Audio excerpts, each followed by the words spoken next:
Le Beth Midrash Hillel, fondé à la mémoire du Rav Hillel Pevzner Zichrono Livracha, est heureux de partager avec vous l'étude de la Haftara de Parashat Toldot. Cette Haftara est tirée du livre de Malachi. Le livre de Malachi est le dernier des Tréhassar, des 12 petits prophètes qui ont été compilés à la fin des Nevi'im. Et d'ailleurs, avec Malachi se termine la période des Nevi'im. On sait que dans la transmission de la Torah, Moshe a reçu la Torah qu'il a donnée à Yehoshua, Yehoshua qui l'a donné aux Zekenim, aux anciens, Zekenim qui l'ont transmis aux Nevi'im, aux prophètes, et à la fin de cette période-là de prophétie, ça a été transmis aux Anshe Knesset HaGedola. Et donc nous sommes dans cette période charnière, où va s'arrêter la prophétie par Malachi et va commencer la période d'Anshe Knesset HaGedola, cette assemblée de 120 Chachamim qui vont gérer le peuple juif.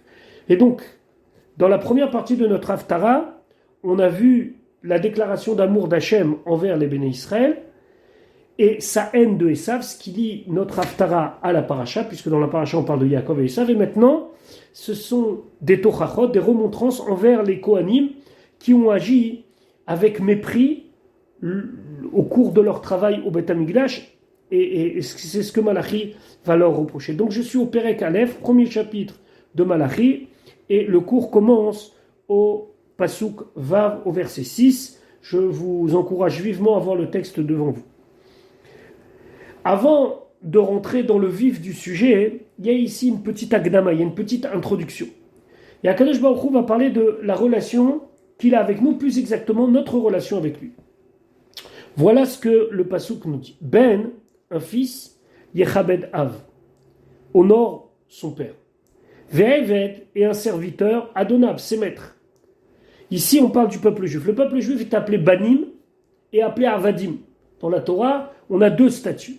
On a le statut de fils et le statut de serviteur. Ben Yechabed Av, si on est des enfants, on doit honorer notre père. Eved, et si on est des serviteurs, Adonab, il doit craindre son maître, du moins ses maîtres. Donc,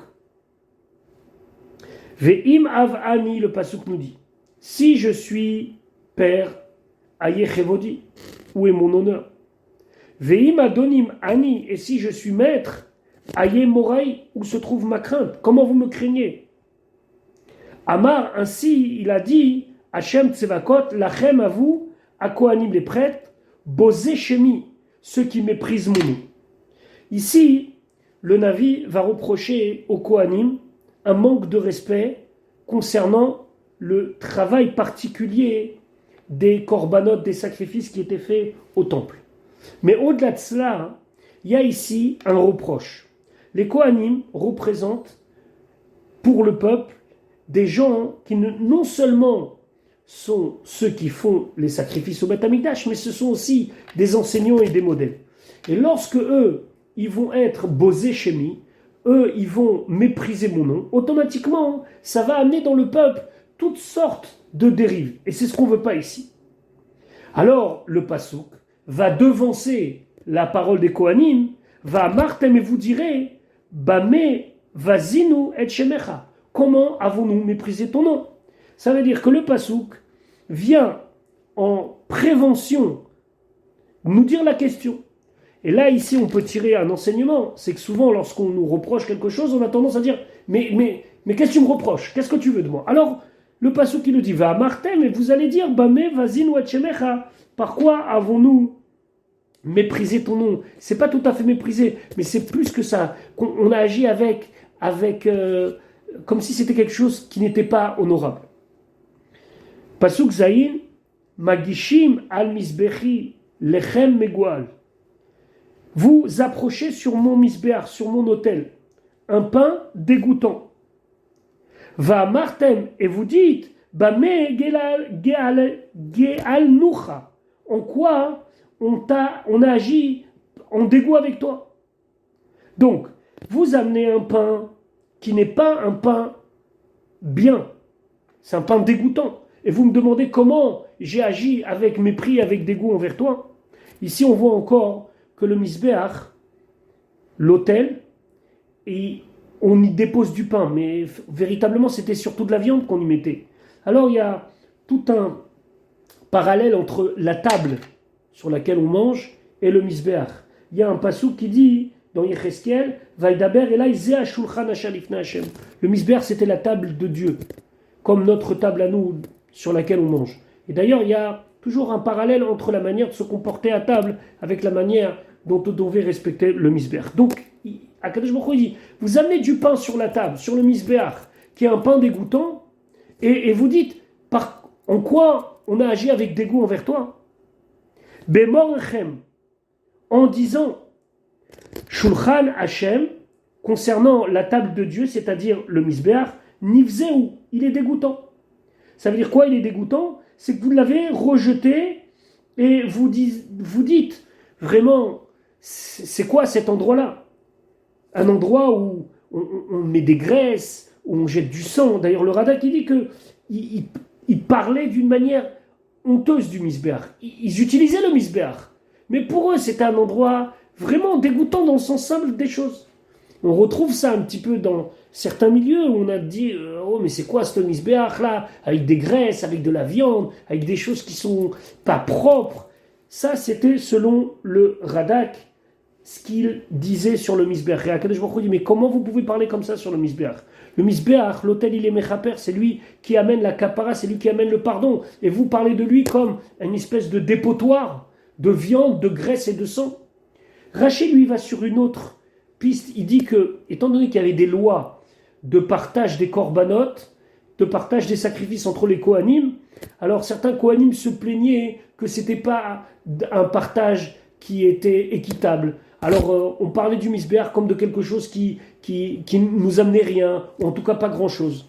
Mais la manière dont il parlait du misbéach n'était pas une bonne manière. Alors attention, ils utilisaient le misbéach. Ce qui est important ici, c'est de comprendre qu'ils faisaient les sacrifices. Parce que s'ils avaient été au bout de ce qu'ils ont pensé, ils auraient dû ne pas utiliser le misbéach. Non, ils utilisent le misbéach, mais ils parlent mal. Un petit peu comme ceux qui vont faire dans les actes la Torah et les mitzvot, mais qui, dans la kavana, dans l'intention, n'ont aucune bonne intention. Au contraire, ils remettent en cause certaines manières de voir les choses de la Torah. Donc, là, ils utilisent le misbéach, mais ils l'utilisent mal. Et là, dans le pasuk Chet, Malachi pose une question, encore une fois, c'est Malachi, mais c'est Hachem qui parle. Vechi tagishun aiver lisvoach. Si vous approchez une bête aveugle pour le sacrifier enra, il n'y a rien de mal d'après vous. Vechi tagishu piseach vechole. Si vous allez approcher, sacrifier une bête qui boite ou une bête malade, enra, il n'y a pas quelque chose de mauvais d'après vous? Alors, c'est intéressant ici qu'il donne deux exemples. Il donne l'exemple de l'hiver et il donne l'exemple de piseach vechole. Hiver, une bête aveugle, ça ne peut pas se voir.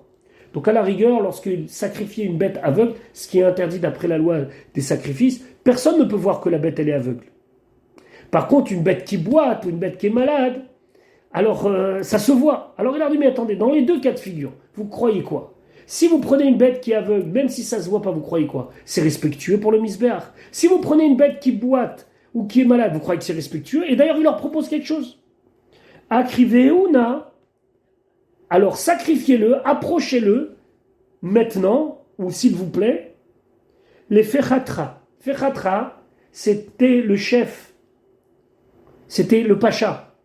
Vous savez quoi, Kadesh Baruch Hu dit? Prenez la même bête et allez la donner au pacha, vous allez voir sa réaction. Ayeret secha, est-ce qu'il va t'accepter? Ça veut dire, est-ce qu'il va agréer ce que tu vas faire?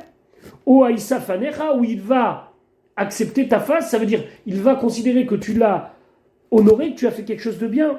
Amar Hashem Tsevakot, ainsi Hashem il a parlé. Donc Hashem il leur dit, regardez, moi vous faites n'importe quoi avec moi. Vous approchez, vous sacrifiez n'importe quel sacrifice. Korban, la racine du mot korban, c'est kouf resh vet, qui veut dire se rapprocher. C'est comme karov. Korban, les akriv, akriveu. Donc je vous propose quelque chose. Vous voulez savoir si c'est bien ou pas? Eh bien, dites-vous que cette chose-là, vous allez la donner à votre pacha, à votre chef. Et d'ailleurs, c'est une question qu'il faut se poser. Des fois, pour la Torah et les mitzvot, on va consacrer très peu de choses, très peu de temps, très peu d'énergie. On va faire ça n'importe comment. Mais si, pour une mission telle, on serait devant simplement le maire de la ville ou un officiel, on n'agirait pas comme ça. On peut prendre un exemple. Souvent pendant la tfila, alors on va avoir les pensées à droite, à gauche, regarder son portable, etc., etc. Ce qu'on ne peut pas faire lorsqu'on est dans un rendez-vous officiel. Alors Akadosh Baruch Hu, il dit, vous me faites des sacrifices n'importe comment, aveugle, boiteux, malade, et prenez ça et faites-le avec le pacha et vous allez voir sa réaction. C'est vraiment, ici Malachi nous invite à une réflexion très très profonde. Est-ce que ce qu'on fait des fois, lorsqu'on est dans le domaine de la Kedusha, on pourrait le faire dans le domaine séculier? C'est pas évident. Maintenant, Akadosh Baruch Hu, il va plus loin. Il dit, Pasuk Tet, Ve'atai maintenant. Chaluna, vous allez implorer Penekel, la face de Dieu. Ça veut dire, vous me faites des sacrifices n'importe comment. Vous parlez mal sur le misbéach, sur l'autel. Mais vous voulez que j'accepte vos demandes. Vous voulez que tout cela soit agréé. C'est pas possible. Ve'ata chaluna penekel veichonenu. Vous pensez quoi? Que vous allez implorer Dieu et Dieu va vous prendre en grâce? C'est de votre main qu'est venu cela. Alors ici, il faut faire attention parce que si vous dites miyedechem, ça veut dire de vos deux mains. Miyedechem, ça veut dire de vos mains à tous. C'est un terme plus général pour désigner toutes les mains. Ça veut dire c'est vous qui avez fait ça. Vous me reprochez, c'est un sous-entendu, que je n'accepte pas vos demandes, mais vous avez vu comment vous avez agi. Il y a une expression qui dit vous mangez le plat que vous avez cuisiné. Haïssa mikem panim, est-ce que je peux prendre de vous votre face? Ça veut dire, est-ce que je peux agréer ce que vous demandez? Vous acceptez comme Issa Hachem Panav? Amar Hachem Tsevakot, ainsi Hachem il dit. Et là, ça va beaucoup plus loin. Et là, ça va beaucoup plus loin parce que, hélas, ça va exactement se passer comme c'est prévu dans le Pasuk. Voilà ce que Akadosh Baruch Hu dit. Pasuk Yud. Qui est celui qui aura le courage, l'intelligence, peut-être même la bonté? Gam bachem, même parmi vous où il n'y a que des gens qui sont mauvais, en tout cas en grande partie.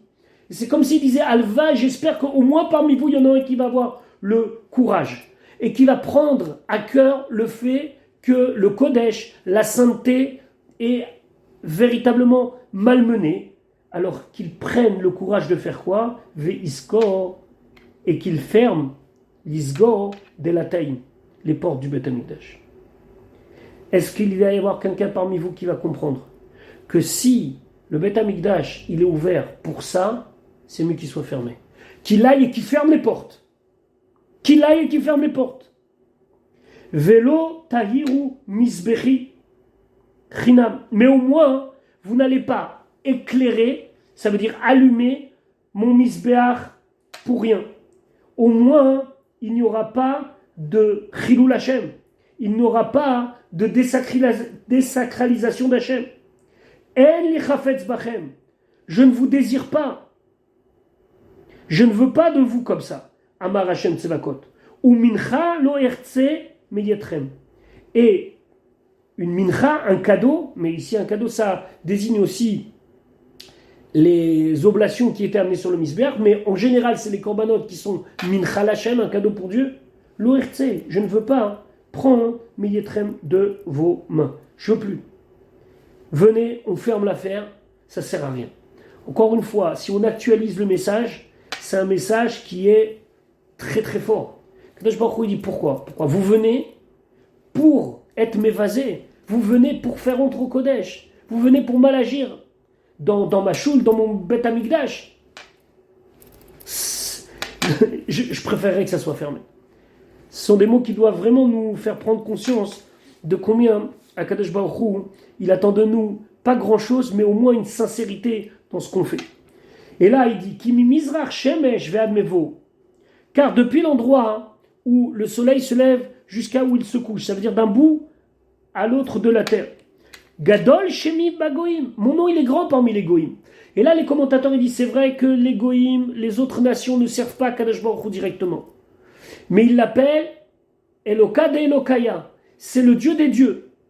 Ils sont conscients qu'il y a une force au-dessus de tout, et cette force, on ne peut pas l'atteindre, c'est Dieu. Après, ils ont décidé d'associer à Dieu ou de déléguer entre guillemets, à Dieu, à une statue ou à un homme, ce pouvoir divin. Mais Akadosh Baruch Hu dit, mais moi je suis connu dans le monde entier. On m'honore dans le monde entier. Gadol Shemi Bagoim. Vous imaginez que ici Malachi parle à une génération qui revient de l'exil et qui s'installe pour le deuxième Beth Amikdash. En vérité, Malachi, après l'installation, ils sont déjà installés. Mais il dit, mais moi vous savez, dans le monde entier mon nom il est connu. Uvechol makom muktar mugash lishmi ou mincha teora.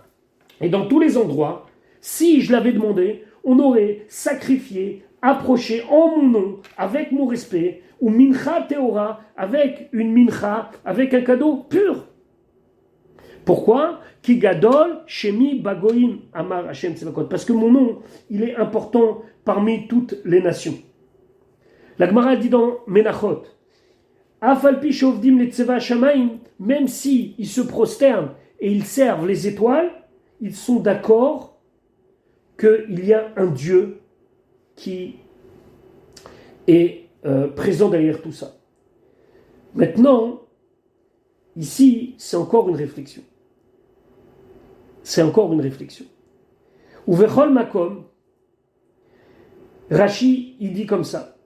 Dans tous les endroits où vous allez prier, même en galoute, Muktar, Mugash, il faut sacrifier, il faut approcher la tfila lishmi, pour mon nom, ou mincha teora, comme un cadeau pur. Parce que sinon, qui alietrem gadol shemi, parce que c'est grâce à vous que va être grandi mon nom, bagoim amar Hashem tzevakot. Et là, il y a une responsabilité très forte qui nous est confiée. Le respect de la choule, le respect de la tfila et la tfila qui doit être bien faite, c'est aussi une influence pour le monde entier. Et Akadosh Baruch Hu ici nous dit, s'il vous plaît, prenez en main le sujet des corbanotes et pour nous prenez en main le sujet de la tfila et faites en sorte que ce sujet soit bien fait. Pasuk Yudbet. Ve'atem mechalelim oto. Et vous le désacralisez. On parle ici d'Hachem. Bemorchem, en disant Shulchan Hachem megoal ou. La table de Dieu, le misbeach, il est dégoûtant. Venivo, nivze. Et niveau ici, c'est les paroles qui sortent de la bouche. Niv sefataim. Nivze ochlo.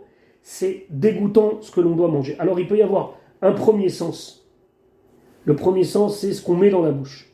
Ça veut dire que ça les dégoûter de manger ce qu'il y a dans la bouche. Après, sur le mot niveau, il y a une discussion. Quel est le sens de ce mot? Est-ce que ça veut dire niv sefataim, les lèvres, comme ça les Metsuot ils expliquent, ou le Ibn Ezra dit niveau c'est la récolte. Ça veut dire ce qui vient, le bénéfice qui est amené par les sacrifices, il est dégoûtant à vos yeux. Et là, Kadosh Baruch Hu dit stop, s'il vous plaît, arrêtez. Ce zilzoul, cette manière de mal agir dans les corbanotes, arrêtez de le faire. Comme ça, au moins, il n'y aura pas de Chilul Hashem. Pasuk, Yud Gimel. Maintenant, Akadosh Baruch Hu s'adresse aux Bnei Israël et plus aux Kohanim. Et Malachi leur dit, va Martem, vous avez l'habitude de dire, Iné, voici, Matelaha. C'est quoi Matelaha? C'est une bête qui est faible. Une bête qui n'a pas de force.